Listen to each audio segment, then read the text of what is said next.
What do you think? I think we're dead meat. Real dead meat. You're dead meat! Go ahead and laugh, you guys. If I ever find a little bastards that did this, they're dead meat. The intro of the movie takes place in 1958, you know, America's golden age, when jobs were plenty and the best form of foreplay was singing church songs at a summer camp. Jason's first kill is Alice Hardy, the chick from the first film that beheaded his mom. Jason's first victims are a feuding couple who own an adorable little bunny rabbit. Just like part 3, this film also takes place immediately after its predecessor, which gives us a big budget opening scene with helicopters and ambulances and a whole lot of extras. Looks like Jason's going out with a budget. The first pair of kills is right off the bat when some stupid kids in some stupid hats dig up old Worm Eyes. That's my new nickname for Jason. I think it's really gonna stick. First up is obviously Tommy's Toady Hawes, who didn't even want to be there in the first place. The first death comes after a recap narrated by Crazy Ralph and another bare bones opening credit sequence. The movie starts off with a montage of 80s New York, showing it to be the place of our worst nightmares. The movie opens deceptively like any other Friday film. While most of the movie takes place in 2455, Jason X begins in the near future year of 2010. The movie begins with Freddy whining about how he was burned alive by the parents of all the little kids he murdered. The first kill comes during the Sin City looking opening credits, where we transport back to Crystal Lake in the summer of 1980.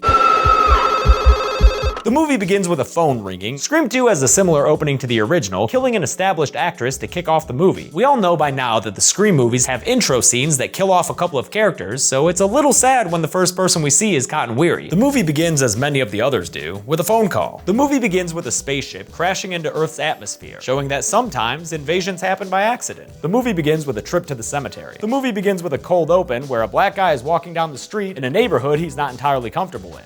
Confusing as suburb. The movie begins with a foot chase. The movie begins with a reassembly. The movie begins with scrapbook photos and some opening credits that pimp out Tim Curry's appearance, as they should since he's the reason we're all here. Part 2 begins with Bill and his whack-ass ponytail arriving back home in Derry, Maine. The movie begins in the Good Guy factory, and I guess in 8 years nobody bothered to clean up the mess from the climax of the second film. The movie begins at a police department evidence depository where Scream's influence is on full effect in the way a bunch of other horror movies are acknowledged and referenced in the stuff kept in cages here. The movie begins with sperm. The movie begins with a delivery, but unlike with Seed, it's not of a newborn baby murder doll. The movie begins in a skyscraper restaurant, shot much like the apartment building from Child's Play 1. The movie begins with some fucking. The movie begins with a storm in the small town of Bridgeton, Maine. The movie begins with a grumpy robot. The movie begins in the year 2122, with a spaceship, the Nostromo, and the giant hull it's tugging headed back home towards Earth. The movie begins in space. The movie begins with a problem. The movie begins with a nipple. The movie begins on the Auriga, a research spaceship of the United Systems military. The movie begins with a credit sequence on a Christmas tree and a voiceover explaining Jack's backstory. The movie begins in therapy. The movie begins with a sorority house, and its castle-like construction makes it a perfect location for this kind of film. The movie begins at the sorority house of Delta Alpha Kappa. That's not fun to say. The movie begins in the middle of Shopocalypse Now. The movie begins with Diane Sullivan, better known to her fans as Blaze, as she's getting made up like a Thundercat. The movie begins with the most bitchin' song ever recorded, the title song by the Dickies.